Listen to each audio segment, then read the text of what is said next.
Hola, ¿cómo les va? Este es el podcast Conversaciones Socioambientales.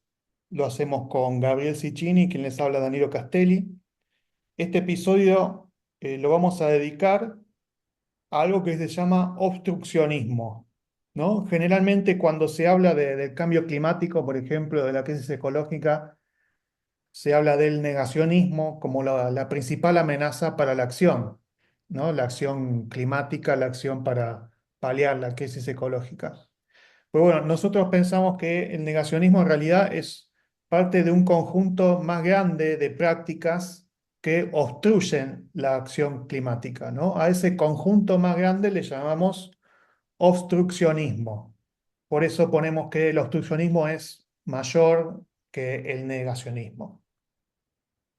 Gabriel, ¿cómo te va? ¿Querés decir algunas palabras de introducción? Sí, quería decir que bueno, nos sirvió de inspiración un texto publicado en la revista 15-15-15 que se llama Un tour por el Museo de los Horrores Obstruccionistas, que sugerimos la lectura. Creo, vamos a compartir seguramente el texto en la parte de la descripción. Eh, y bueno, pensar esto, pensar los obstáculos y las distintas tácticas. Y también pensar, para no ser tampoco en una teoría conspirativa, ¿no? A veces estos obstruccionistas posiblemente no sepan que cumplen esa función, ¿no? Que está cumpliendo no siempre, por lo menos. O capaz no es algo deliberado necesariamente, ¿no? Sino que es algo que termina sucediendo en la práctica. Exacto, Eh, eso te iba a decir, ¿no? Que nosotros hablamos de obstruccionismo. El obstruccionismo puede ser intencional o no intencional, ¿no? Hablamos de las cosas que son obstruccionistas en la práctica. Bueno, y tenemos una lista que sacamos de este artículo de la 15-15-15, ¿no? Que esto sería como un resumen. Y después tenemos una lista propia de otras prácticas obstruccionistas que nos parece que había que agregar y tener en cuenta. Así que vamos a ir alternando entre Gabriel y yo, vamos a ir leyendo ujú. cuáles son las prácticas obstruccionistas y diciendo unas breves palabras de cada una de ellas, porque son varias. Bueno, como el tema puede ser muy largo, vamos a ir ligero y tratar de ser cortito. Hay una primer forma de obstruccionismo que consiste en postergar, ¿no? Que se puede resumir en las actitudes que dicen no es el momento, ahora no se puede, ¿no? Hay cosas más importantes. Y voy a ejemplificar con la experiencia argentina, ¿no? En la actualidad hay muchos que consideran que la transición hacia otra matriz energética no se puede hacer, no es el momento adecuado, hay que pensar en otras prioridades, que hasta que no se supere la pobreza, la desigualdad, o hasta que un país no tenga mayor niveles de desarrollo, no se puede eh, pretender reemplazar la matriz energética. No se puede establecer una legislación ambiental muy fuerte porque desalienta las inversiones, impide un cierto crecimiento que lleve a reducir la pobreza, ¿no? Entonces, hasta hay ambientalistas que consideran que, bueno, no se puede eh, ir muy lejos en la actualidad. Hay que postergarlo. Pero sin olvidarlo, ¿no? Es para después. No es que no es importante, pero hay cosas más importantes ahora. Y bueno, es muy problemática esta posición. Y bueno, Danilo va a mencionar otra que está vinculada, ¿no? Sí, a eso agrego que este postergación puede ser de gente que realmente cree que hay que hacer algo, pero que no es el momento, o de gente que dice que le importa, ¿no? Y en realidad es una táctica. Es, bueno, desactivemos ahora porque yo en realidad no quiero hacer nada de esto. Bueno, yo creo que esta que me toca a mí se llama el desacople, ¿no? Que es una falacia que se ha querido establecer, sobre todo en entornos muy vinculados a lo tecnológico, ¿no? De que algunos también sectores economistas, que es básicamente lo que le da sustento técnico, entre comillas, a el crecimiento verde, ¿no? Es la idea de que se puede continuar el crecimiento económico, ¿no? Pero sin sin que mayor crecimiento económico signifique mayor consumo energético o de materiales, lo cual es una falacia, ¿no? Porque siempre el crecimiento económico se sustentó en un mayor consumo energético y un mayor consumo de materiales. ¿No? Pero bueno, existe gente, digamos, que dice superficialmente, por ejemplo, la informática demostraría, ¿no? De que puede haber un crecimiento económico sin un mayor consumo de materiales y energía, que ni siquiera es verdad en ese caso, ¿no? Porque lo vemos con el consumo, el gran consumo energético de materiales que demanda el Bitcoin o que está demandando ahora la inteligencia artificial. Así que no se da esta práctica, pero bueno, le sirve a los obstruccionistas, ¿no? Le sirve como diciendo, bueno, no hay que ir por el decrecimiento, hay que ir por este lado. Bueno, otra de las situaciones que genera el obstruccionismo es esta idea de acepto el diagnóstico, pero se niega las implicaciones, ¿no? Lo que se deduce de ese diagnóstico. Porque no se pretende un cambio radical en nuestras vidas y en nuestras sociedades. Entonces se admite que hay un peligro asociado al cambio climático, asociado al agotamiento de recursos, a la pérdida de biodiversidad, todo lo que sabemos que está vinculado a las problemáticas ambientales. Sin embargo, no se acepta que es necesario cambiar nuestro estilo de vida, hacer transformaciones radicales y estructurales en nuestras sociedades. Eh, que se vincula con lo que dijimos anteriormente, ¿no? O sucede esto, o se lo posterga, ¿no? O se niega que haya que cambiar la sociedad. Esto es muy claro en el capitalismo, lo que llamamos capitalismo verde, ¿no? La idea que podemos seguir con una vida parecida, pero bueno, reciclando, consumiendo de forma más responsable, teniendo un auto eléctrico en vez de un auto con combustibles fósiles, eh, y, pero no, sin grandes transformaciones en nuestro estilo de vida. Simplemente algunas reformas, algunos cambios de hábitos, de pautas de patrones de consumo. Y bueno, esto lo que lleva es a obstruir la necesidad de cambios, grandes cambios sociales que requiere la transición. Sin grandes cambios, sin apuntar a grandes cambios, va a ser inviable una transición exitosa. El tema es que hay mucha resistencia, pues se requiere cambios de tal magnitud que no son fácilmente digeribles o aceptados por la mayoría de la población. Más allá del impacto económico que tenga sobre las empresas, está también el impacto que tendría en los ciudadanos comunes. Muchos tendrían que tener cambios significativos e incluso renunciar a ciertas aspiraciones propias de la ideología del ascenso social, de asociar la felicidad con mayores niveles de consumo. Sí, sí, a esto agrego, por ejemplo, me cruzó por la mente que eh, el IPCC, que es la Agrupación Internacional de Científicos que estudia el cambio climático, hace informes, ¿no? Para las distintas cumbres del clima. La primera parte del informe es una recopilación de los cambios que hubo del clima que hubo desde el último informe y de las tendencias, ¿no? Entonces están diciendo, bueno, el clima está evolucionando para este lado. Y otra parte del informe es el de las políticas sugeridas para los tomadores de decisiones. Entonces, dice, le dan la razón en el primer informe, pero cuando leen el segundo informe, no, esto es muy exagerado. ¿Cómo? ¿De crecimiento energético? No, no, esto no se puede. ¿Viste? Entonces, o ningún país lo quiere hacer.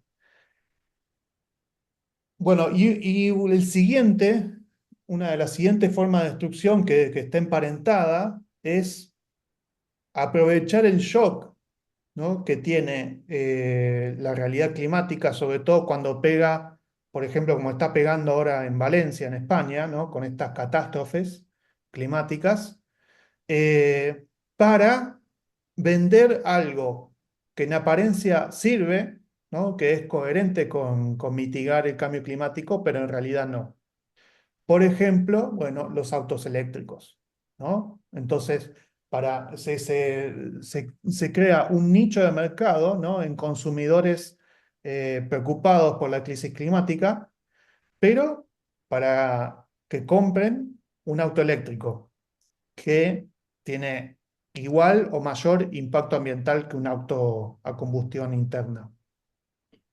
También se puede usar para eh, crear consenso a favor de emprendimientos de hidrógeno verde, por ejemplo, que es algo que es un negocio que está muy promovido desde Europa, sobre todo por Alemania. Entonces se les dice a los países del tercer mundo, bueno, produzcamos hidrógeno verde para exportar a esos otros países y vamos a contribuir a salvar el planeta, ¿no? Así lo han vendido, lo han querido vender gobernantes. Eh, Así que bueno, esta tendencia, algunos escritores, incluso Antonio Turiel, le han llamado negocionismo, ¿no? Que es un juego de palabras entre negocio y negacionismo. Porque muchas veces son empresarios que antes formaron parte del negacionismo climático, pero ahora que le ven la beta del negocio, ahora sí son entusiastas afirmadores de que el cambio climático es real, pero porque es parte de su discurso de venta. Bueno, otro modo de obstruccionismo consiste en negar la crisis de recursos o decir que cualquier recurso que se está agotando en realidad es reemplazable por otro, entonces no es tan terrible. O establecer que existe la posibilidad de una economía 100% circular, que eso haría posible también, ¿no? Una continuidad de los modos de producción actuales, sin grandes transformaciones, simplemente sería hacer circular lo actual. Bueno, primero que nosotros hemos visto que es muy difícil que una economía capitalista basada en la expansión pueda ser circular sin incrementar los niveles de consumo de recursos.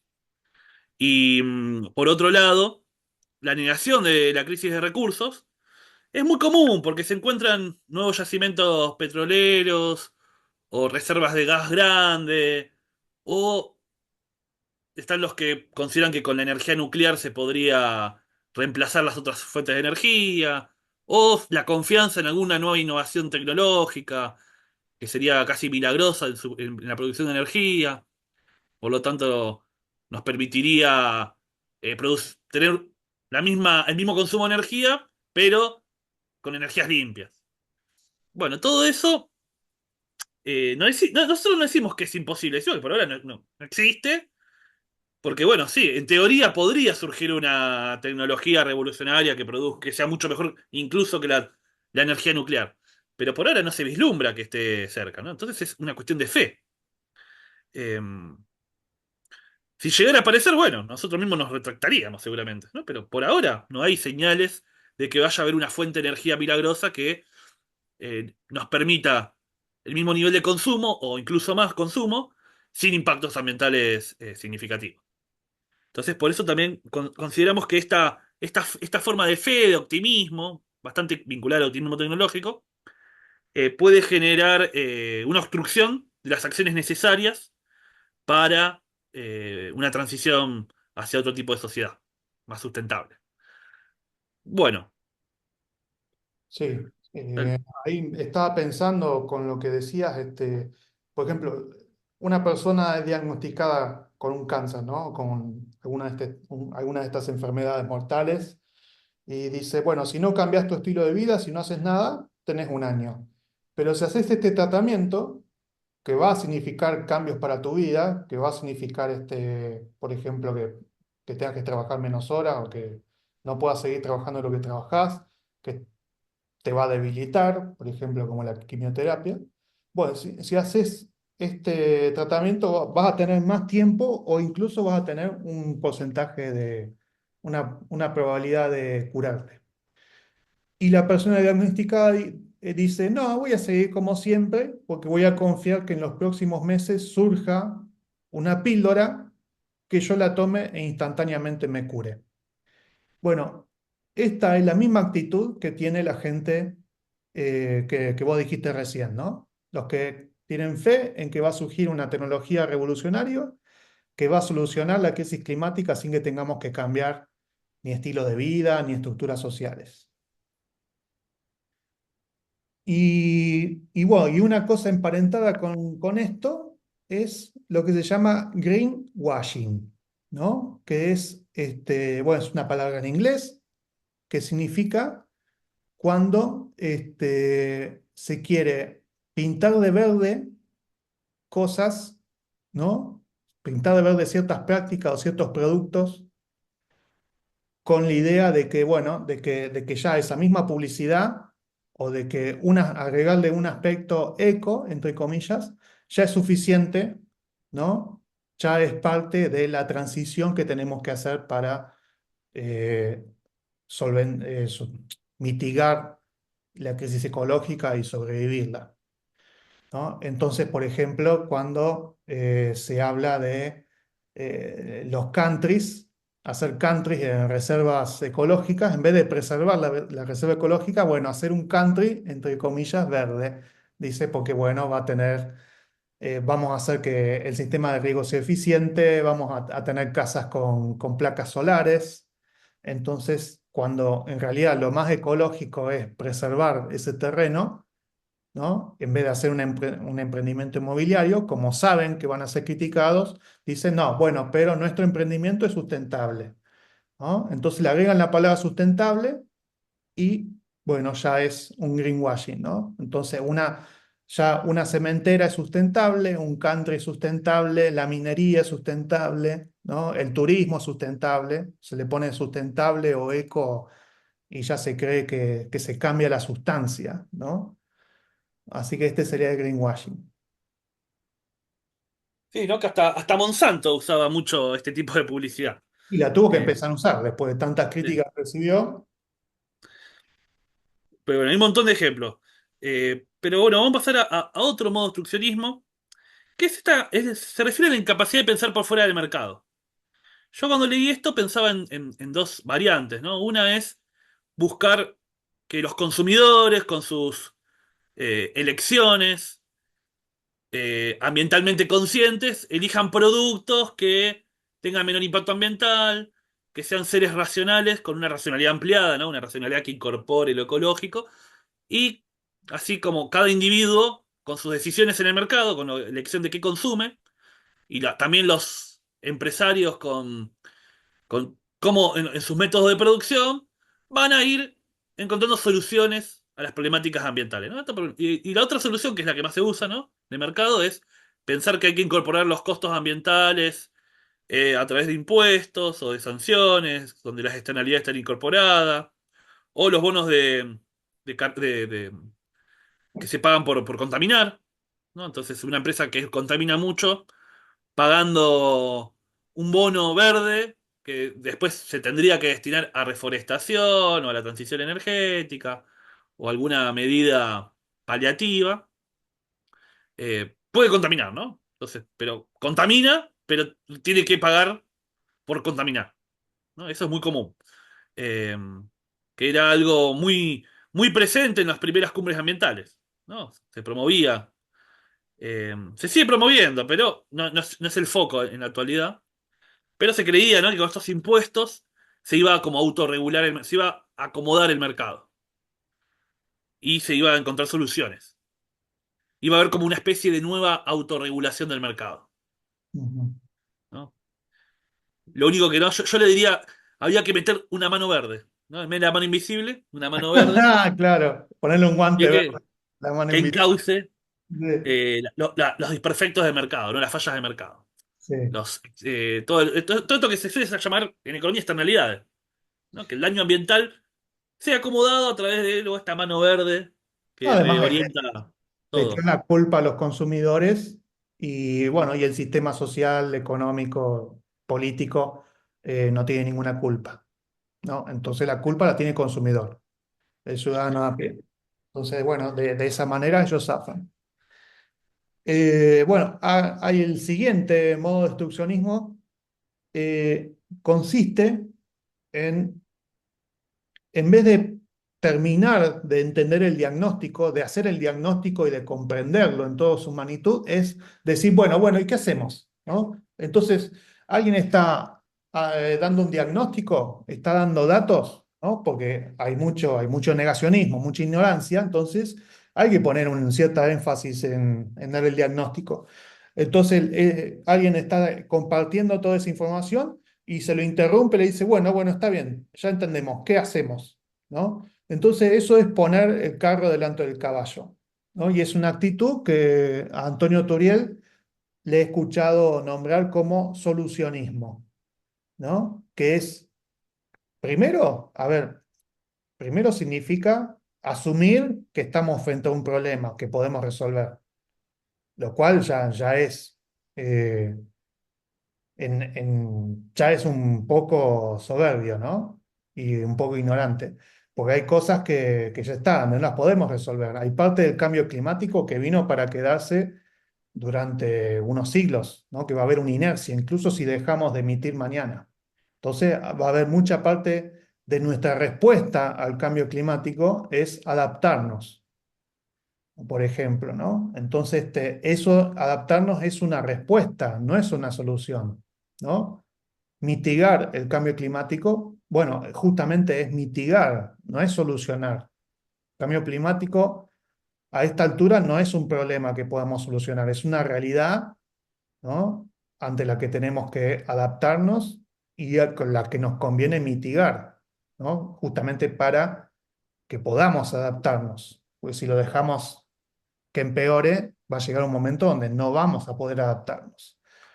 Bueno, eso es una respuesta, no es una solución, ¿no? Entonces, cuando necesitamos un diagnóstico lo más crudo, digamos, y lo más comprensivo posible para que nuestra respuesta sea eficiente y sea eficaz, no sea un desperdicio de residuos y cumpla con lo que tiene que cumplir, ¿no? Y que no para solucionar un problema creemos otro problema o empeoremos otro problema, ¿no? Como ya habíamos hablado en el video sobre la importancia de no ser centro en el cambio climático.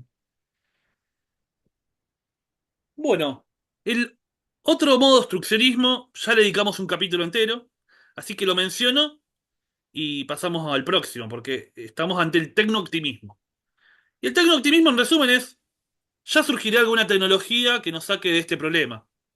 Es cuestión de dejar que la ciencia y la tecnología trabajen y encuentren soluciones, y hay que confiar en la capacidad tecnológica de la humanidad, que tantas soluciones ha encontrado a lo largo de la historia. Entonces es cuestión de confiar, ¿no? Ahí hay algo, una especie de fe en la capacidad de la ciencia Sí, para encontrar soluciones tecnológicas, ¿no? Hay que armar un equipo de científicos y que hagan un proyecto o múltiples proyectos que permitan mitigar y solucionar las consecuencias más devastadoras del cambio climático. Bueno, sobre esta ilusión, ¿no? Este optimismo bastante injustificado, hemos hablado ya en un capítulo. Así que los remitimos a ese capítulo. yo incluso les veo una contradicción, porque ellos dicen que confían en la ciencia, pero en realidad yo le he escuchado a tecnooptimistas hablar de el ingenio humano, como que el ingenio humano es infinito, ¿no? Entonces, no se dan cuenta, tienen una ceguera de que ese ingenio necesita materiales y necesita energía para ponerse a trabajar, ¿no? Y para ponerse a hacer, para probar y fracasar, probar y fracasar, probar y fracasar hasta tener éxito, ¿no? Cuando se diseña un aparato, por ejemplo, hay un montón de prototipos, un montón de tiempo y energía y materiales que se invierten en prototipos que después no sirven y que tienen que ser superados por otros. Entonces, pero se asume, los tecno-optimistas asumen que vamos a disponer de esos materiales, de esa energía y de ese tiempo, ¿no? Entonces, es una actitud bastante irresponsable que en realidad, cuando mencioné antes el ejemplo de la persona diagnosticada con cáncer, correspondía más a este espacio. Bueno, y un pariente del tecno-optimismo es el neto cero, ¿no? O en inglés net zero. Entonces, es la creencia de que vamos a alcanzar eh, no, no un momento de la sociedad donde va a haber cero emisiones, sino donde va a seguir habiendo emisiones, pero vamos a tener mecanismos para compensar esas emisiones, ¿no? Entonces, como dijiste vos antes, Gabriel, bueno, una empresa va, va a hacer algo, digamos, que va a contaminar, pero eh, lo que, pero va a poder, por ejemplo, plantar árboles y decir, bueno, esta plantación de árboles ya compensa toda la contaminación que mi empresa hizo, que este emprendimiento hizo. Entonces, Bueno, y sí. bueno, y así como puede ser el mecanismo de compensación, puede ser plantar árboles, también puede ser peor que eso, también pueden ser los bonos de carbono que vos habías dicho. Bueno, hay otro modo de obstruccionismo que es negarse a ir a la raíz del problema, ¿no? Pensar que con algunas reformas parciales o alterando algunas ramas de la economía, ¿no? Por ejemplo, cambiando solamente la matriz energética, solamente eso, sin cambiar los demás puntos, se podría solucionar el problema más grave, ¿no? La otra es buscar culpables, chivo expiatorio, hacer responsable a alguna tecnología o hacer responsable a algún grupo que sería el causante de, el daño ambiental, un grupo parcial, ¿no? Por ejemplo, si esta es una actitud que podría suceder, ¿no? Que es echarle la culpa de todos los problemas a Estados Unidos.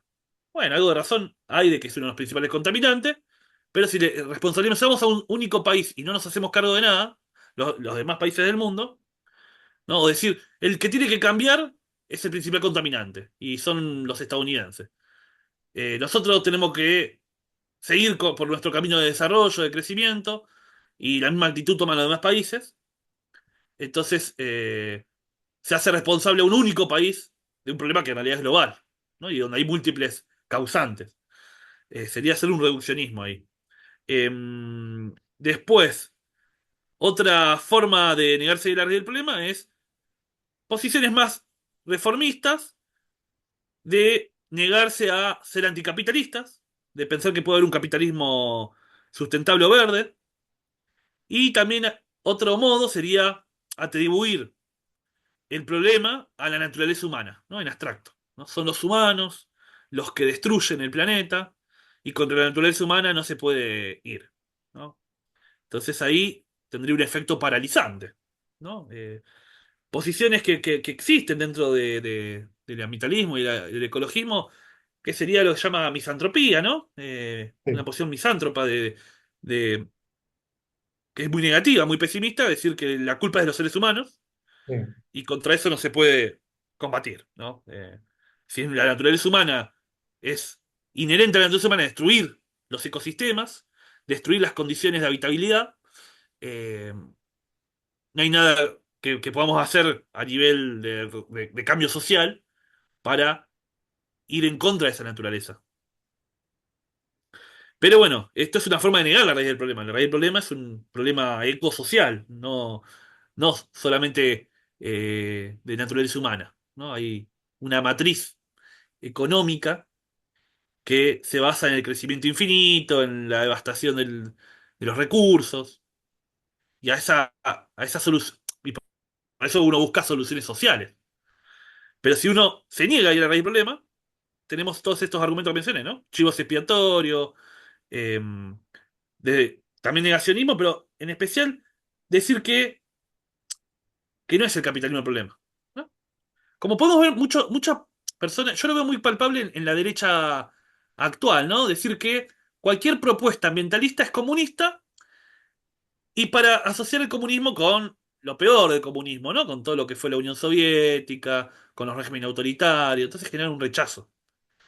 Y de esa manera quieren evitar ir a la raíz del problema, ¿no? Porque dicen que cualquier regulación de la producción y del consumo es comunista, ¿no? Sí, Entonces, para no ir, para defender el capitalismo, se estigmatiza las alternativas al capitalismo, diciendo que cualquier alternativa es comunista, ¿no? Si por ejemplo nosotros hablamos de postcapitalismo, van a decir, no, eso en realidad no es el postcapitalismo es comunismo, ¿no?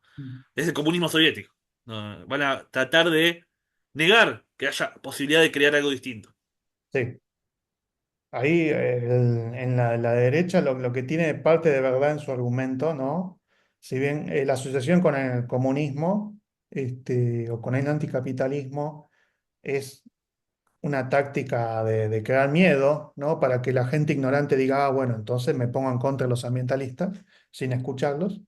Eh, pero un ambientalista realmente serio tiene que llegar al anticapitalismo. No, porque si se queda en el capitalismo verde o el desarrollo sustentable, está arañando la superficie de la situación. Además, la humanidad llegó al sobregiro ecológico a nivel planetario en el siglo XX, o sea, con el capitalismo.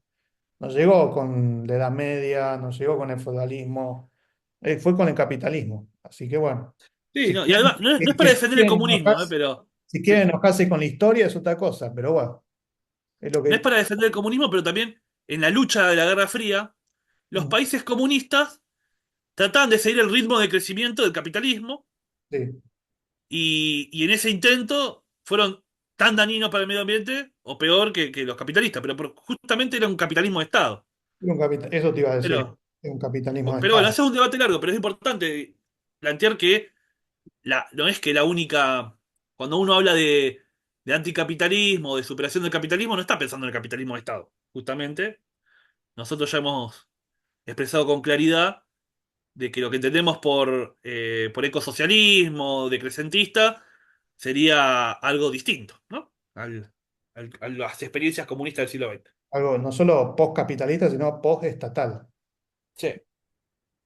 Bueno, la siguiente actitud es todas buscar maneras de bueno, resolver la crisis ambiental, pero sin tocar la actual distribución de la riqueza, ¿no? Sin cuestionar la actual desigualdad social, ¿no? O sea, defender los privilegios de las élites, que es lo primero que hay que problematizar, porque, bueno, incluso estudiando el consumo de las élites, ¿no? Ya un día del consumo de una persona billonaria, ¿no? O multimillonaria, tiene una huella ambiental, una huella ecológica de contaminación y de uso de recursos y de generación de residuos, digamos, muchísimo mayor que el de toda la vida de una persona como vos y yo, una persona común, ¿no? Entonces,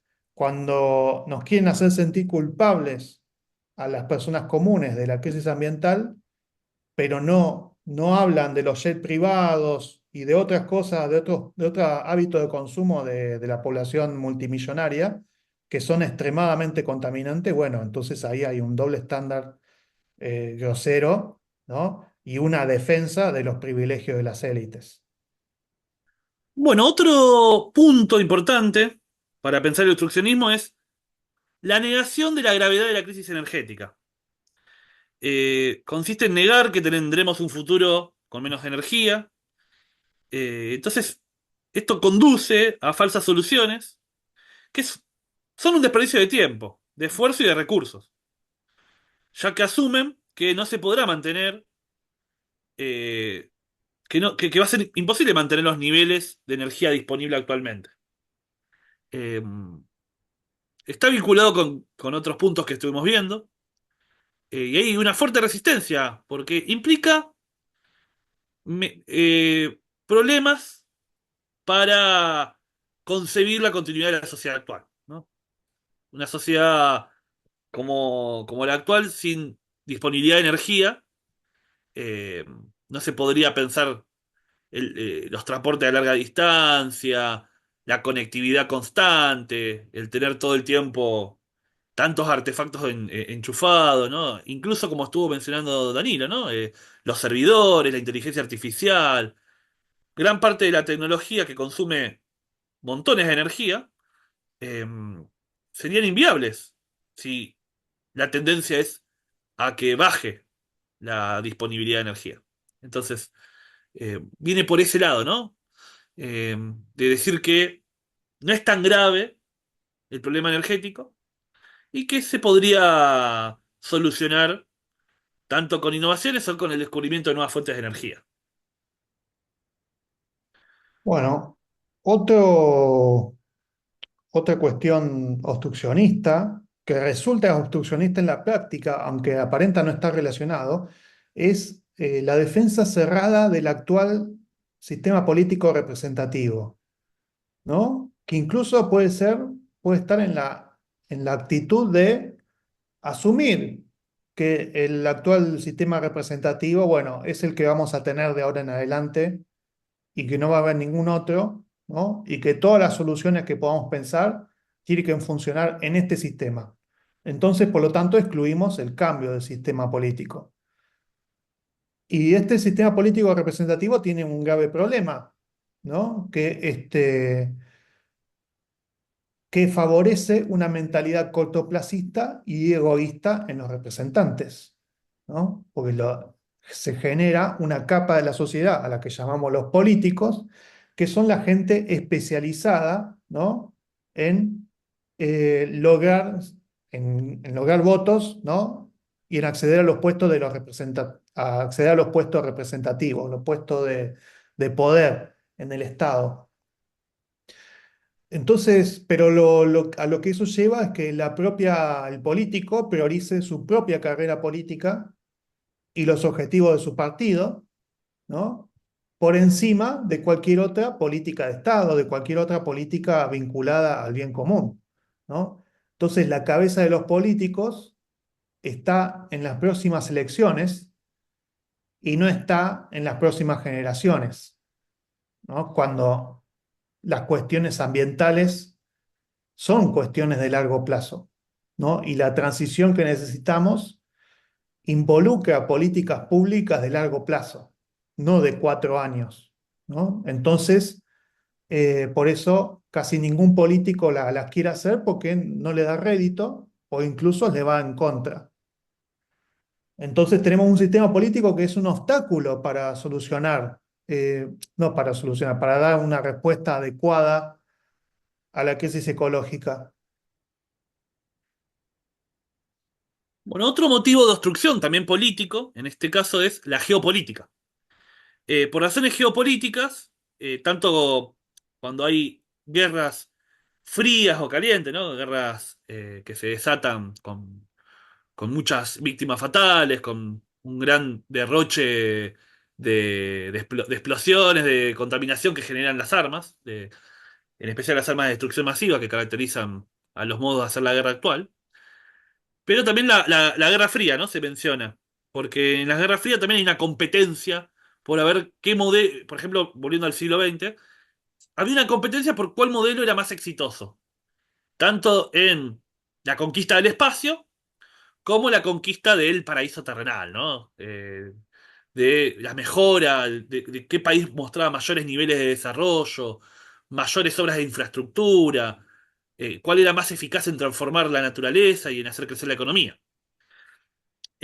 Además de esto, yo creo que la geopolítica también genera enemistades, ¿no? Donde hay resistencias. Se puede ver en las cumbres climáticas, ¿no? En los acuerdos también de París.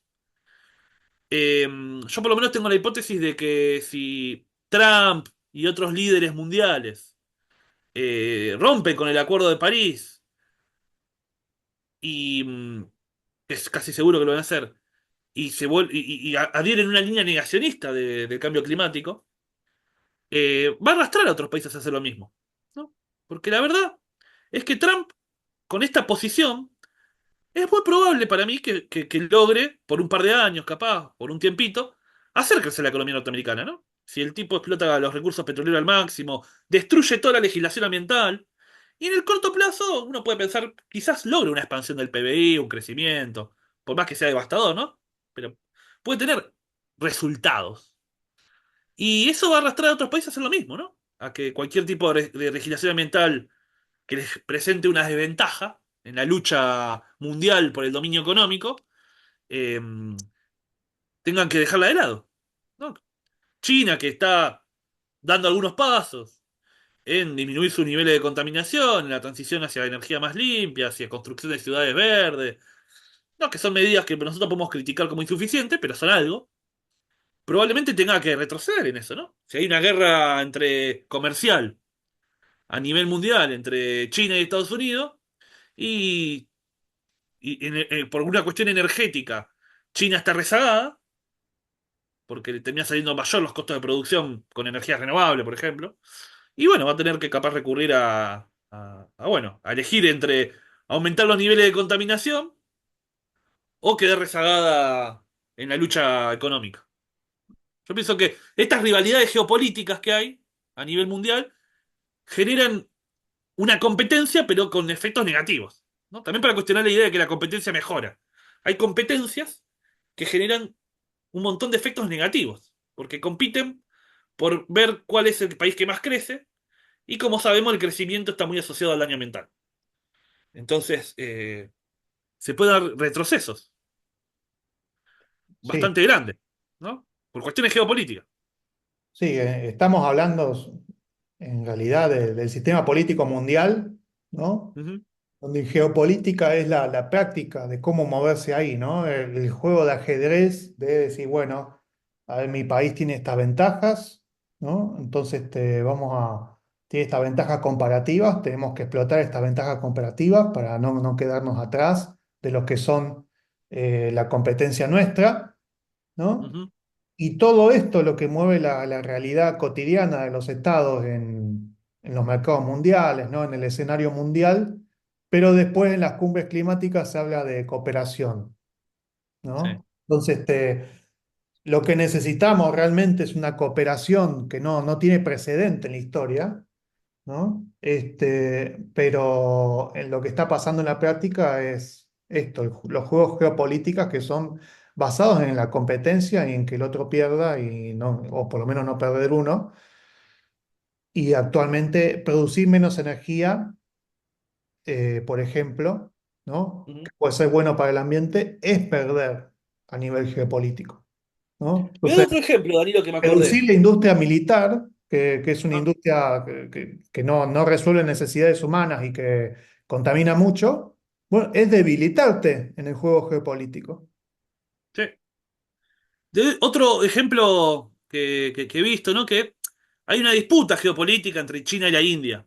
En una de estas disputas es que la India, debido a que no tiene una política de restricción de hijos, tiene una tasa demográfica distinta a la China, ¿no? Tiene más abundancia de mano de obra. India, Bangladesh, Pakistán, que son tres países con mucha población, en ese bloque de países, está trayendo capitales más que China, porque China ya no es justamente por las políticas demográficas que aplicaron, ya no tiene tanta abundancia de mano de obra barata como antes. Ya no es lo que caracteriza a China eso, ¿no? Es un cambio. Sigue teniendo un montón de población, ya lo sabemos, pero ya no tiene tanta población joven, apta para ser explotada por las grandes empresas transnacionales, ya no es el foco de inversión porque voy a China porque ahí hay mano de obra barata. Eso no es como fue hace unas décadas. Entonces, las inversiones están yendo más a la India, a Pakistán, a Vietnam, a los países. Entonces empieza una medida que, con todas las críticas que podemos tener, podemos pensar que pudo tener un impacto ambiental positivo, en el sentido de que China no se expandió tanto poblacionalmente como si no hubiese aplicado esa medida. Ahora la está viendo como un problema. Se ve como un problema. Tenemos que tener más población. Hay que promover que crezca la población porque si no, vamos a estar rezagados en comparación con otros países. Tenemos menos renovación, tenemos una población muy envejecida. Eh, y la verdad es que eso también puede tener un impacto ambiental muy negativo, ¿no? Si China empieza a tener una política demográfica expansiva, eso sería un problema, ¿no? Si quiere imitar o quiere llegar a las tasas de natalidad de la India, Pakistán, los países musulmanes también. Hay también una cuestión ahí geopolítica que se discute y demográfica, ¿no? De que los países musulmanes tienen una tasa natalidad mucho más alta, entonces van a terminar imponiendo su civilización sobre Occidente. Sí, Y todos estos debates geopolíticos, en general, tienen poca consideración por lo ambiental, ¿no? sí, Hay otras preocupaciones que justamente se vinculan a esto más urgente. sí, sí, son preocupaciones geopolíticas por un lado, porque disminución Que de tiene mano otra de lógica. obra y disminución de soldados, ¿no? Ujú. Hay menos población apta para la guerra también.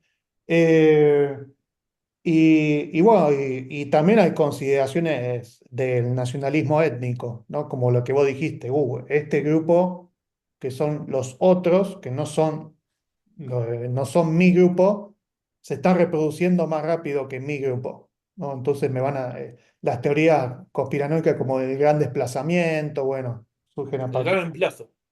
del gran reemplazo. Bueno, y esto se emparenta con el siguiente punto, que es que la irracionalidad cada vez mayor en las opciones políticas, ¿no? Que una de sus expresiones es esta ultraderecha, ¿no? Que encabezada por Donald Trump, que es negacionista del cambio climático, ¿no? Y que esto lleva a que haya gobiernos, ¿no? Encabezados por negacionistas del cambio climático. Entonces, eso, si había alguna política proambiental de ese gobierno, bueno, de ese estado, ese gobierno la va a desfinanciar, ¿no? Y la va a reemplazar por políticas que vayan en el sentido contrario, ¿no?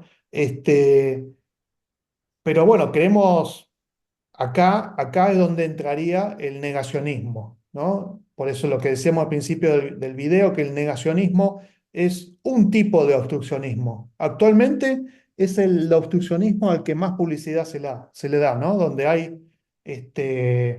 incluso, bueno, a ver, cuando posteemos este video en YouTube, YouTube va a poner un mensajito automático detectando, bueno, como se trata del cambio climático pone un mensajito que dice, bueno, el cambio climático existe. ¿No? Como es una medida que ha tomado YouTube ante la epidemia de negacionismo climático en su plataforma, ¿no? Entonces, para lavarse la cara, dice, bueno, la opinión oficial de YouTube es que el cambio climático existe, anda a esta fuente, averigua. Em, pero bueno, sí, los gobiernos negacionistas, yo diría que en realidad los gobiernos negacionistas del cambio climático están adaptando al discurso eh, a las prácticas climáticas, ¿no? Porque en realidad ningún estado del mundo cumple con el Acuerdo de París, o muy pocos, ¿no? Se hacen estos acuerdos en la cumbre de París, en todas las cumbres de clima que ya vamos por la 29. Se hacen acuerdos y ¿quién los cumple? Muy pocos, ¿no? Pasa que, eh, digamos, directamente, cuando vos negás el cambio climático, ¿no? Si no estás actuando si decís que el cambio climático existe, pero no haces nada al respecto, en la práctica no tenés diferencia con un negacionista. En la práctica, el negacionista resulta ser más coherente, ¿no? Porque dice, bueno, no solo que no voy a hacer nada por esto, sino que voy a decir que esto es mentira. Entonces, el tipo que dice que el cambio climático existe pero no hace nada, bueno, queda como un hipócrita incluso al lado comparándolo con el negacionista. Y el negacionista queda como algo invaliente que se atreve a decir una verdad, ¿viste? Contra una conspiración, de engaño generalizado. Estaba pensando, esto me vino a la mente, Putin, ¿no? Putin tiene, como líder de Rusia, tiene una posición de admitir el cambio climático, pero decir, a nosotros nos va a beneficiar, Mm, porque vamos a tener la posibilidad de explotar el Ártico y la posibilidad de explotar Siberia. Entonces, es bueno para nosotros. Somos un país frío. Que se caliente el mundo es mejor para nosotros. sí, sí. Yo lo he escuchado con esa línea, con esta posición de no es tan terrible el cambio climático, por lo menos para nosotros. Y como él es un nacionalista, le Ujú. importa Rusia, eh, por lo menos a nivel discursivo, ¿no? Él sostiene bueno, no hay que preocuparse por el cambio climático. Además de los intereses de ser uno de los principales productores de energía fósil del mundo, ¿no? Yo creo Eh, que Putin Iba por ahí. está diciendo lo que piensan otros presidentes y no se atreven a decir. Otros presidentes no pueden decir eso, no pueden ser tan asquerosamente nacionalistas en su discurso. Tienen que decir que son parte de la comunidad internacional, bueno, tienen que sostener todo un discurso, ¿no? En cambio, este dice las cosas sin pelos en la lengua Ujú. y por eso queda como alguien que, es valiente, es Sí. alguien, pero a ver, lo que está diciendo es asquerosamente reaccionario, o sea, antihumano, ¿viste? Bueno, pero es sincero, no como los otros. Sí, que coincido que Putin en algunas cosas es sincero, por eso también tienen tanto simpatizante, me parece. Porque el tipo dice las cosas bastante crudas. Ujú. Em, el preparacionismo sería otra vertiente, ¿no? Otro obstáculo. Que es importante entender cuál sería el problema con el preparacionismo, ¿no? Van desde los que son multimillonarios y se preparan para la catástrofe, teniendo una salida más individualista, ¿no? Creando búnker o pensando que si la catástrofe, si se hace imposible vivir en la Tierra, hay que prepararse para el escapismo espacial. Que yo creo que un personaje muy asociado a esto es Elon Musk, ¿no? Que Sí. es un empresario tan famoso que está aliado con negacionistas del cambio climático y al mismo tiempo él negocia, ¿no? Tiene el negocio de él, está en parte puesto en los autos eléctricos. Y por otro lado, es alguien que dice que hay que prepararse para irse del planeta en caso de catástrofe. Él explícitamente es un tipo que adhiere al catastrofismo, ¿no? A la idea de que se viene un colapso. Y sin embargo, su propuesta es que colapse todo, total, me puedo ir al espacio. Me estoy preparando para irme al espacio cuando la Tierra sea inhabitable. Es parecido a lo que dijo Putin, pero sí, Pero apoya a líderes negacionistas del cambio climático y capaz con una cuestión táctica, una cuestión de cuanto peor, mejor para él. Más agua para su molino. Y bueno, tienen esta posición, ¿no? Que se puede sintetizar en el sálvese quien pueda. Se excluye a un cambio global, a la comunidad o la sociedad como protagonista, y no se quiere una transformación social. No se la plantea ni como posibilidad. Se busca una preparación individual o muy elitista para el desastre. sí, Hasta poder ganar en ese desastre, ¿no? Yo pienso que son también algunos, ¿no? Tienen esta posición de el colapso los puede beneficiar. sí. Y eso también se están preparando. Yo creo que hay un preparacionismo de los ricos y un Sí. preparacionismo de los pobres o de la clase media, que bueno, Sí, más vamos a irnos aislados del resto de la sociedad, o tener un emprendimiento, una comuna, una comunidad autosustentable, sí, que nos permita vivir en caso de que se vaya toda la mierda, ¿no? sí. Entonces, allá hay empresas, el otro día me encontré con una publicidad en Facebook de que venden kits de supervivencia para familias, ¿no? Como diciendo, bueno, cuando se venga el apagón, porque bueno, ya está habiendo apagones en algunos países de Latinoamérica, ¿no? Sí, Apagones eléctricos prolongados, lo cual causa principios de un colapso social, ¿no? Del orden público. Entonces, obviamente, hay familias con una legítima preocupación por la seguridad, ¿no? Y entonces aparecen estas empresas oportunistas de, bueno, nosotros te enseñamos a cómo sobrevivir tu familia, cómo hacer que tu familia sobreviva durante el apagón. Obviamente, tenés que comprar nuestro kit o tenés que suscribirte, digamos, a nuestro curso que damos un curso sobre esto, ¿no? Entonces hay estos sectores, a lo mejor, bueno, algunos serán sinceros, algunos piensan que realmente el preparacionismo funciona, ¿no? Pero en realidad esta es una visión muy de corto plazo, ¿no? Porque las familias están dentro de la comunidad y si la comunidad colapsa, las familias no se van a salvar, ¿no?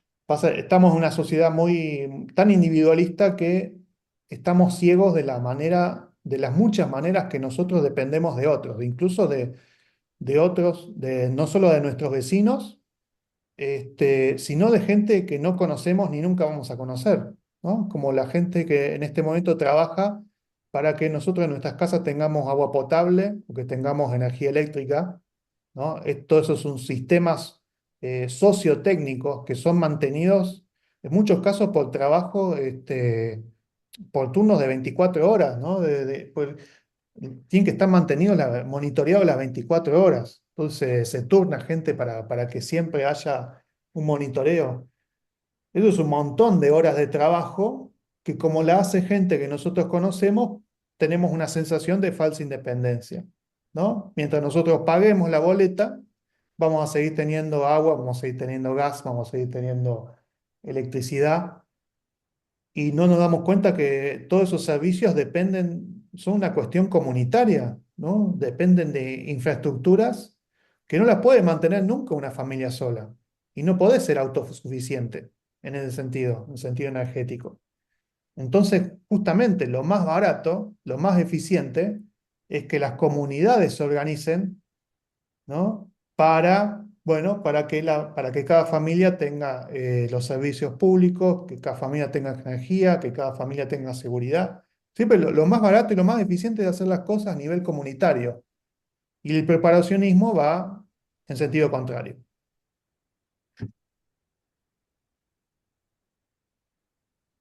Bueno, pues nosotros hemos pensado hablar un rato de otros obstáculos que no están presentes en el artículo que mencionamos, ¿no?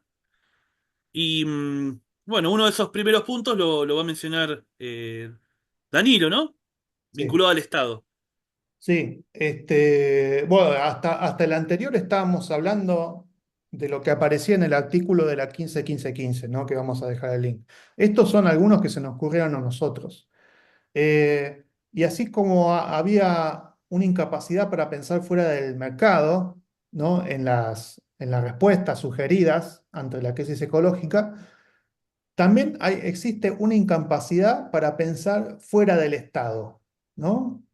Porque así como decíamos en otro capítulo, así como hay respuestas neoliberales o de privatizar la solución a la crisis ecológica, ¿no? También hay propuestas de estatizar las soluciones, ¿no? De que todo esto lo tiene que hacer un Estado fuerte, ¿no? Entonces, es un Estado qué sé yo, revolucionario, o un Estado ecosocialista, o un Estado ecosocial, ¿no?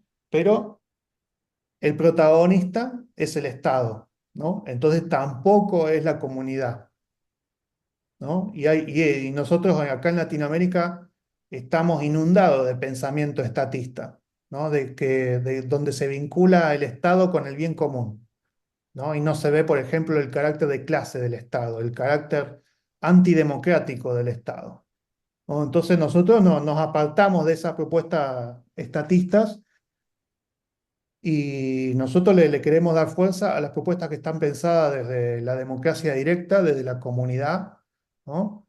Y desde los comunes.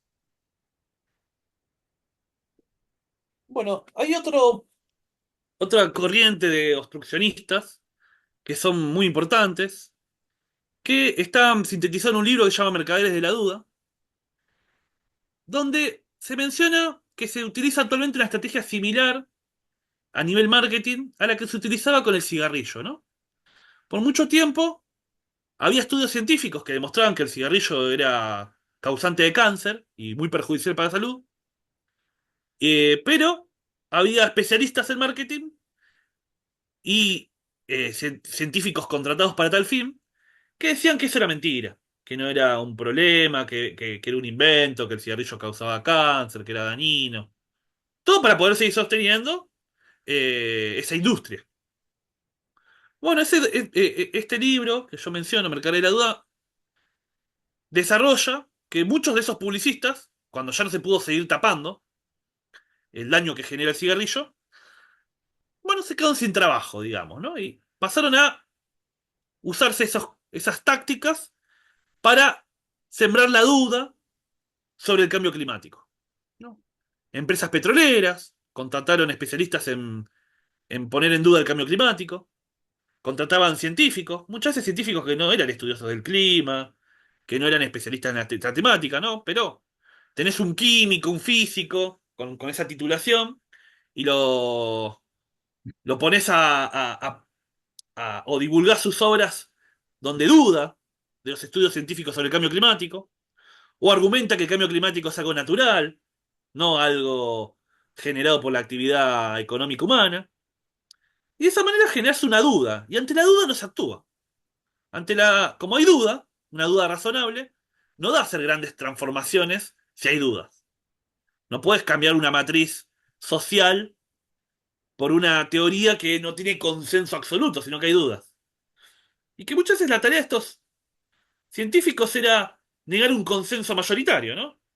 Pongamos que hay un 99% de científicos que admiten que el cambio climático es causado por razones de la actividad humana, por la actividad económica propia de la sociedad industrial, pero tenés algunos científicos que dicen, no, esto no es así. Entonces ya no tenés consenso, ya hay una duda. Entonces tiene su eficacia este procedimiento, ¿no? Y a estos poquitos científicos que no son muy representativos de la comunidad científica, sí van a tener una alta representación en medios de comunicación. Ujú. Les das un lugar destacado en los medios. Porque vos querés que esa voz se escuche. No importa que sea una voz minoritaria. De hecho, los presentás como héroes. Se animan a decir verdades incómodas. Se animan a refutar a lo que dice la mayoría de la comunidad científica que adhiere a teorías eh, socialistas, ¿no? Porque esta gente usa eso, ¿no? La derecha se alimenta de estos mercaderes de la duda, ¿no? A pesar de que hay un amplio consenso científico, teniendo algunos que nieguen ese consenso, habilitas la duda y generás que la población, en el sentido común de la población, haya muchos que no estén seguros de que el cambio climático sea algo urgente. O de que sea algo evitable. No, si vos decís que el cambio climático es algo natural, no podemos hacer nada. Es inevitable. Es un destino natural hacia el que nos dirigimos. Sí. Ninguna reforma social va a ser eficaz. Y bueno, es muy interesante ver cómo opera esto para obstruir. Para mí es un factor clave de obstrucción de los cambios necesarios. Porque si existiera certeza, eh, sería mucho más fácil movilizar las energías necesarias para cambiar la sociedad. Pero estos tienen una función específica que es justamente tratar de desmantelar los consensos científicos, evitarlos. Y esto se me ocurre, con esto cierro, ¿no? Puede pasar esto, es un problema que tenemos que pensar cuando pensamos nosotros en democracia directa, ¿no? Nosotros podemos tener un consenso en una comunidad y tenés un agente, alguien que quiere evitar ese consenso y te impide que salga una resolución por consenso, ¿no? Esto lo aborda Murray Bookchin, que dice que en su experiencia política ha sucedido, que había un consenso en una asamblea, ¿no? Todos los participantes estaban a favor de una medida de lucha, y había uno que no.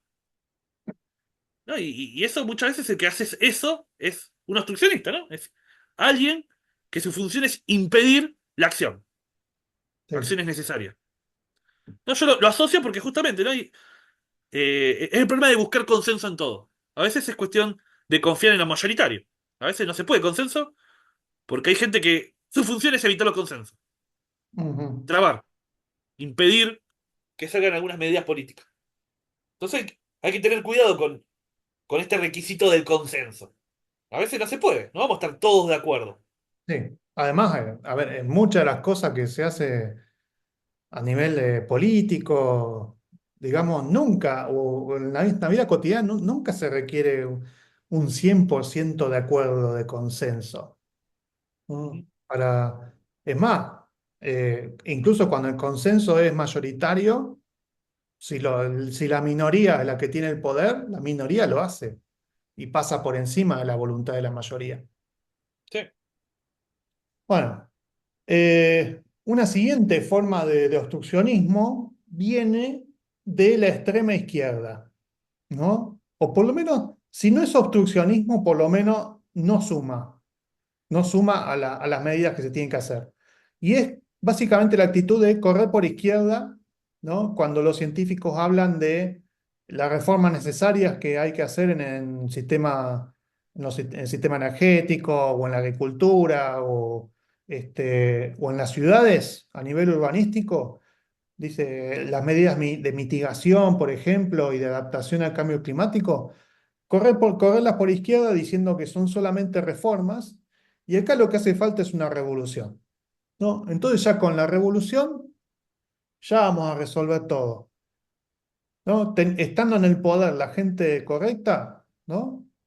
Ya vamos a implementar el programa de acciones, de reformas, pero nosotros no le vamos a llamar reformas porque somos revolucionarios, para mitigar el cambio climático. Así que no hay que apoyar intentos de llevar estas medidas adelante ahora, lo que hay que hacer es apoyar a la secta marxista-leninista que nos dice, bueno, si te dejas que nosotros dirijamos la revolución, te vamos a llevar a la tierra prometida. Sí, muy importante este punto, porque hemos hablado del ecofascismo, pero nosotros también queremos abordar este peligro que viene por el lado de la izquierda, de un tipo de izquierda, ¿no?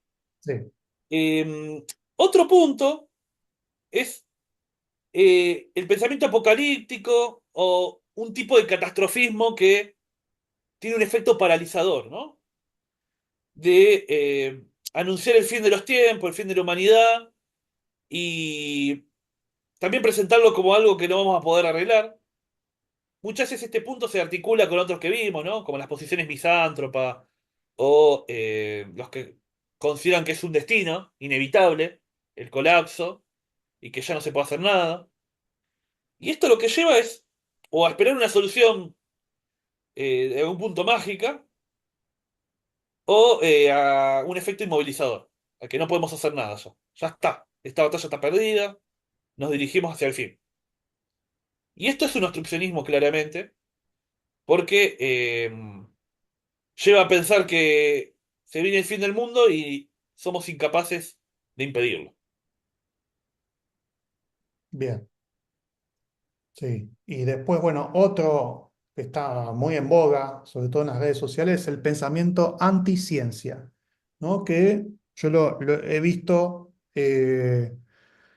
como repuntar o incrementarse durante la crisis del COVID, ¿no? Eh, Puede venir de gente que es fundamentalista religiosa o de gente adherida a conspiranoias, que a veces son la misma gente, ¿no? Entonces, esto se presenta como si fuera un escepticismo contra la influencia del poder en el campo académico, científico, ¿no? Una crítica a la subordinación de la ciencia a intereses que no son del bien común, ¿no? Esto se presenta de esta manera, pero en realidad lo que es un descarte de todo pensamiento riguroso y basado en evidencia, ¿no? Ya es directamente la demonización de ese tipo de pensamiento. Acá no hace falta pensar bien, no hace falta pensar basado en evidencia, hay que tener una buena historia y justamente la historia que más coincida con mis prejuicios, ¿no? O la historia que más me guste. Entonces, bueno, me pongo a defender esa historia, aunque no tenga evidencia. Y sobre todo si no tengo evidencia. Y es la evidencia que me demuestra que mi historia es incorrecta, la ignoro o calumnio al que la presenta. Otro modo de, de obstruir los cambios que se necesitan es plantear una conspiranoia, ¿no? Una teoría conspiranoica vinculada a que en realidad el clima está siendo controlado, ¿no? De forma tecnológica por las élites, por poderes que alteran deliberadamente el clima. El sistema climático está siendo modificado, pero en un plan macabro, ¿no? Elaborado para generar un dominio mundial.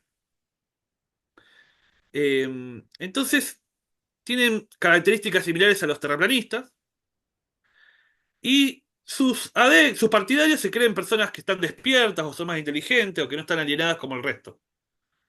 Incluso llegan a decir que los que creen, por ejemplo, no sé, adhieren a la Agenda 2030 o los que son ambientalistas eh, y ponen esperanzas en cambios sociales para impedir la devastación del planeta, para evitar un colapso, están equivocados. Muchos de estos adhieren a la idea de colapso o a la posibilidad de un peligro de colapso. Eh, no obstante, consideran que la explicación del cambio climático sería otra, ¿no? No adhieren a una explicación racional o fundamentada por datos, vinculada a los múltiples factores que van generando eh, un cambio climático que nos puede llevar al colapso, sino que es un colapso para ellos planificado por una pequeña élite que quiere generar un desastre a propósito. eh, entonces suelen adherir a que hay a teorías muy heterogéneas, ¿no? Desde que nos están controlando a nivel demográfico para hacernos desaparecer, eh, que nos quieren esterilizar de forma forzada, a que hay armas de manipulación climática o de alteración del clima lanzadas eh, por, por geoingeniería, ¿no? Ellos utilizan a veces conceptos provenientes de la teoría crítica, ¿no? Como los que cuestionan la geoingeniería, pero la usan en un sentido poco riguroso, ¿no? O con la idea de que hay un plan hecho, a veces lo plantean, no me acuerdo si por la NASA o el Pentágono, ¿no? Pero por servicios de Estados Unidos, que lanzan eh, sustancias químicas en la atmósfera para alterarla y para generar que la temperatura se eleve artificialmente y de esa manera precipitar el desastre. Y de esto y de todo, también están los que utilizan estos argumentos para decir que eh, hay intereses geopolíticos para impedir que los países pobres se desarrollen y para tenernos sumergidos en, en el subdesarrollo. Y también está los que ya abordamos en el capítulo que hablamos de la Agenda 2030, ¿no? Las teorías conspirativas que atacan a la Agenda 2030 por considerarla un plan globalista. No por sus limitaciones, sino por ser un plan globalista de dominio mundial de una pequeña élite. No sé. Pienso que Bueno, capaz Danilo puede sí. agregar algo a esto, ¿no? Pero es un tema No, complejo, sí, pero primero fundamental el por qué está esto en la lista de obstruccionismo, ¿no?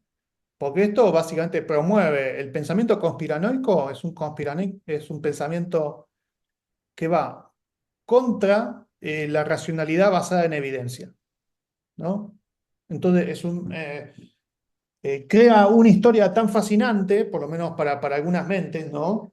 Y además le da una oportunidad al consumidor de estas historias de sentirse con un propósito, ¿no? De sentirse más inteligente que el resto de la sociedad, como una droga, ¿no? Y bueno, entonces la mentalidad que necesitamos nosotros es una que lejos de ignorar la evidencia, sino que se apoya en la evidencia. O sea, los científicos están gritando, digamos, la evidencia, están llamando a la acción, ¿no? Basado en investigaciones que han hecho, investigaciones rigurosas, basadas en evidencia, y el pensamiento conspiranoico va en contra de esto, ¿no? Entonces, cuando este pensamiento se difunde mucho,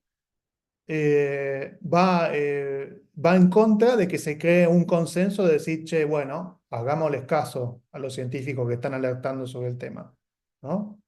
Porque este pensamiento incluso llega a decir que todos estos científicos, los miles de científicos que estudian el clima en el mundo, ¿no? Son parte de una gran conspiración, ¿no? Para acallar la verdadera causa que serían los chemtrails o el HARP o los Illuminati, los reptilianos, cualquier otra o, falopa en que o esta gente... Soros, ¿Eh? o Soros, o Bill Gates, Ah, bueno, o sí, sí, personajes. la falopa en la que cree esta gente, ¿no? Porque, a ver, la adrenalina que les produce creerse en posesión de una narrativa, ¿no? O sea, de ser minoría ser la minoría de gente que adhiere a esta narrativa es algo que les suma a la adrenalina. Ellos no quieren ser mayoría, ¿no? Ni siquiera hacen algo serio para cambiar la opinión de la sociedad como un todo, sino dice, bueno, yo soy parte de la gente que está despierta. El que quiera despertar, que despierte, y ellos dejan como evidencia, entre comillas, algunos videos de YouTube o dicen googleen, ¿no? Y eso lo consideran investigar. Eh, pero si la gente no les cree, a ellos no les hace mucha mella, ¿no? Porque entonces de esa manera ellos pueden seguir autoengañándose de que ellos son los despiertos y todos los demás, los que no les creemos, somos los dormidos. Incluso pueden llegar a martirizarse, ¿viste? Porque ser insultado y ser burlado es prueba, ¿no? De que lo que yo estoy diciendo es verdad, por eso los molesta, ¿no? Bueno, el mismo tipo de razonamiento circular que tiene un terraplanista lo tienen estas conspiranoias de que hay un grupo que controla el clima. A veces dicen que ese grupo es un grupo étnico religioso. No voy a decir el nombre para que no se malinterprete, ¿no? Pero bueno, piensan que sí, que esa gente es la que controla el clima, piensan algunos, ¿no? Entonces, bueno, este es un tipo de pensamiento que va en contra de lo que necesitamos, ¿no? Por Sí, eso, yo quería algo cortito, Danilo, que también estas están a veces presentes en los movimientos ambientalistas y le mm, quitan seriedad, ¿no? sí, A las propuestas. sí, los he Tener visto. personas dentro del movimiento, uno es democrático, respeta, es tolerante de distintos puntos de vista. Sin embargo, hay que señalar que son un riesgo, un peligro, porque le quitan seriedad a los planteos, ¿no? Si uno quiere discutir racionalmente, dialogar con la sociedad, tener tantos personajes que sostienen estas teorías tan inverosímiles, con tan poco respaldo y tan alocadas, le quitan seriedad, ¿no? Ah, Los hacen poco respetable el movimiento ambiental. sí, Y bueno, es un inconveniente. Y para mí hay que plantearlo, ¿no? Porque uno eh, hasta diría que es inevitable de que encontremos personas así dentro de movimientos contrasistémicos. Eh, y hay que saber cómo lidiar con esta problemática. yo he Eh, conocido una ambientalista de local de un compromiso notable que me terminó confiando, ¿no? Que investigue sobre el plan Andinia, ¿no? ajá. Es una teoría de conspiración antisemita. Sobre bueno, que hay un grupo étnico religioso que quiere quedarse con una parte de Argentina. Entonces, ahí eso serviría para explicar, bueno, emprendimientos extractivos, ¿no? Entonces, bueno, nunca es el capitalismo global, nunca es el sistema capitalista, es un grupo que se mueve en las sombras, que manipula todo, ¿no? Entonces, no se quiere aceptar el caos que significa el caos con una lógica que tiene el sistema capitalista. Sí. Eh, bueno, y el último, que también lo podemos compartir, el último obstruccionismo o fuerza que contribuye a la obstrucción son los algoritmos de las principales redes sociales. Y esto está muy emparentado con lo anterior, porque si ha crecido el número de gente partidaria a las teorías conspiranoicas, es gracias a bueno, esta red en la que estamos, a YouTube, es gracias a Facebook, gracias a Instagram, gracias a todas las redes sociales que tienen algoritmos cuya misión es capturar la atención de las personas por el mayor tiempo posible. Entonces, y no le importa cuál es la consecuencia para la sociedad, para la vida de esa persona, ¿no? Y después para la vida de las personas que rodean a esa persona, ¿no? Entonces, si las teorías conspiranoicas capturan la atención de mucha gente, ¿no? Tanto las que están a favor como las que están en contra, bueno, promovamos, promovamos este tipo de teorías conspiranoicas. Y bueno, el crecimiento, no es casualidad, ¿no? Que el crecimiento de las redes sociales y el crecimiento de las conspiranoias, algunas en apariencia inofensivas y otras y otras más graves, con consecuencias criminales, como la QAnon, una, que es una conspiranoia de Estados Unidos, el de la época del primer gobierno de Trump, que incluso llevó a que mucha gente allá en Estados Unidos están casi todos armados, bueno, cometiera locuras, ¿no? Porque pensaban que estaban abusando sexualmente de niños en una pizzería, por ejemplo, ¿no? Se difunden esas teorías conspiranoicas. Total, el objetivo de quien la difunde es capturar atención, ¿no? Pero ¿cuál es el efecto social? Se beneficia la empresa de la red social, se beneficia a quien hizo el posteo, tanto beneficio económico o beneficio del ego, ¿no? Ah, mira, mira cuántos compartidos, cuántos likes, pero se perjudica a la sociedad, ¿no? Porque entonces tenemos más gente capturada por las conspiranoias y por el modo de pensar de las conspiranoias. Bueno, yo para agregar a lo que estás diciendo, me parece que hay que entender que estamos en una sociedad donde la captura de la atención es un bien valioso. Entonces, estas teorías tienen su atractivo, porque tienen algún efecto transgresor o de tratar de dar explicación a fenómenos que parecen difíciles de explicar, y ganan muchos adeptos, también tienen consecuencias políticas, pero sobre todo, ¿no? Logran que muchas personas crean en algo, ¿no? En una época capaz de crisis de las creencias tradicionales, Ujú. se consigue eh, que muchos adhieran a esto y consuman todo tipo de contenidos. Y la verdad es que hay que admitirlo, muchas veces estos contenidos tienen muchísimo más visto que estos contenidos que estamos generando nosotros, ¿no? Que tienen, Claro. tratan de ser contenidos informativos, con fines también educativos, de divulgación y de pensamiento. Pero es más efectivo y junta mucho más likes y suscriptores y gente fanatizada, algo que no requiere reflexión, que son teorías ya hechas, ¿no? Que mezclan, que parecen ciencia ficción, pero que los que lo enuncian estos discursos lo presentan como la verdad que nos ocultan. Y tiene su atractivo eso, ¿no? Entonces hay que comprenderlo también para saber cómo lidiar con eso, que no es fácil. No es fácil porque hay un negocio. Hay noticias, por ejemplo, que son las que buscan cazar clic, ¿no? Que ingreses. Y te dicen que, que vas a encontrar una respuesta ahí a un enigma. Y en realidad, bueno, lo único que querían es que vos entres a esa noticia, pero va teniendo un efecto. Y aparte, lo otro punto a tener en consideración es que es mucho. Si uno le pide al chat GPT que te arme una teoría conspirativa, te la arma. Es muy fácil armar una teoría conspirativa. Sí, es armar Hay una historia. herramientas para hacerlo. Sí. Y también para hacer fake news, y para falsificar datos, y para falsificar imágenes. Entonces, eh, es más fácil que nunca crear teorías conspirativas. Sí. Sin Y las personas preocupación. tienen pocas herramientas para identificarlas muchos, ¿no?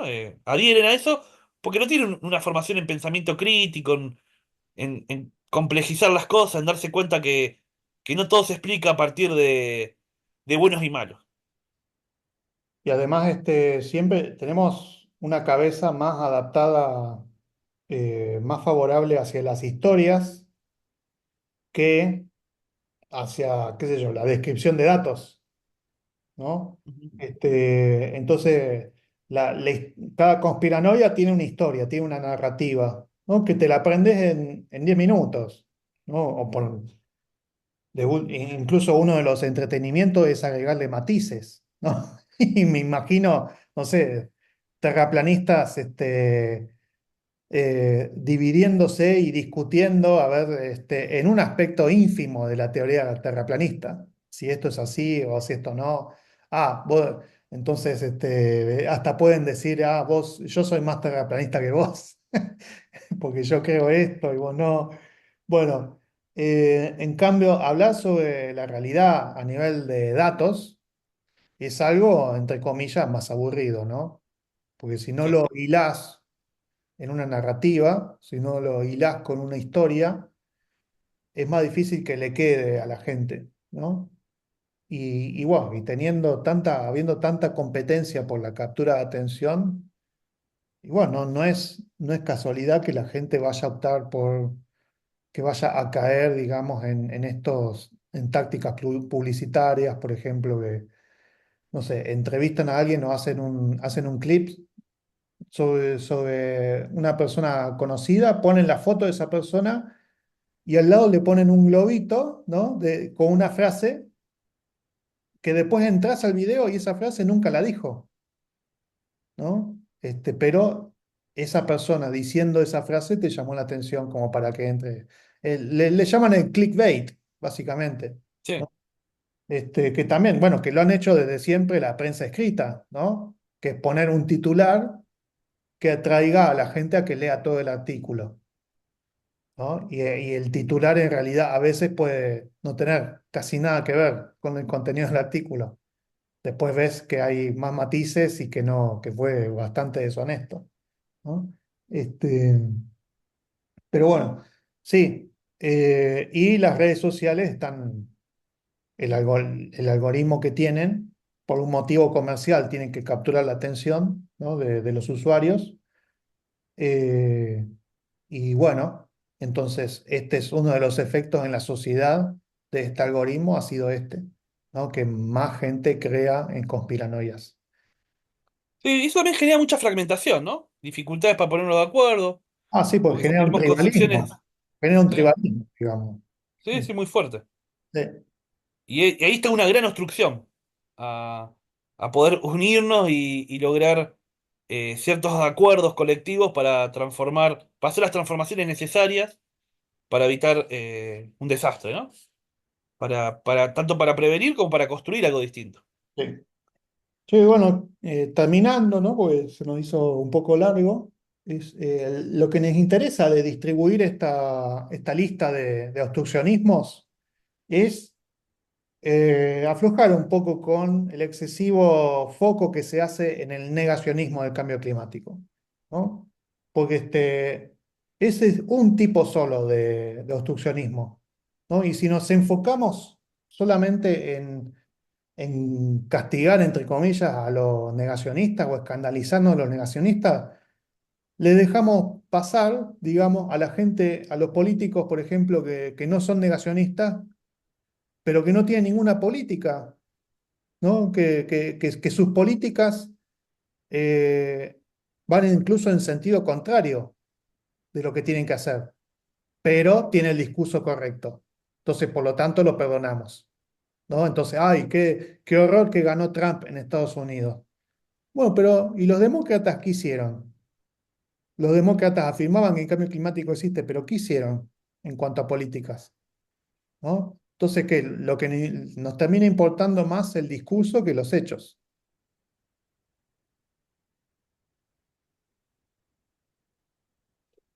Sí, me parece también que es importante entender, ¿no? ¿Por qué gana un negacionista del cambio climático? Eh, y sí, poner foco solamente en lo ambiental, ¿eh? ¿Qué es lo que se hizo para que la sociedad cambie de rumbo y poder ganar una adhesión masiva que impida que propuestas reaccionarias avancen tanto? Sí, yo creo que es un hartazgo con la hipocresía de los progresismos, Sí, ¿no? Porque si los progresismos hubieran hecho, digamos, lo que decían que iban a hacer, si hubieran sí, tenido sí. una coherencia, bueno, por lo menos podés elegir entre una opción que te dice que va para un lado y va para ese lado, ¿no? Pero entonces ahora se valora la honestidad de Trump, ¿no? Se valora que el tipo sea coherente, que dice, no, bueno, no voy a hacer nada por el cambio climático porque creo que el cambio climático no existe. Entonces, ese es un discurso muchísimo más coherente que decir que el cambio climático existe, admitir que está provocado por las acciones humanas y tener un gobierno que no hace nada al respecto.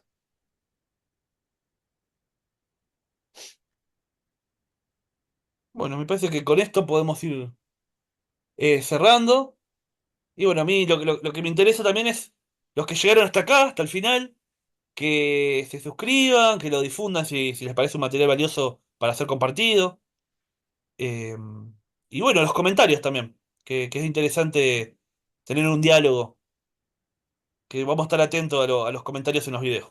Sí, si se les ocurre algo, algún obstruccionismo que tendremos que haber incorporado a la lista y nos faltó, encantado de saberlo. Bueno, muchísimas gracias por llegar hasta acá y nos vemos en el próximo episodio. Chau, chau, hasta la próxima.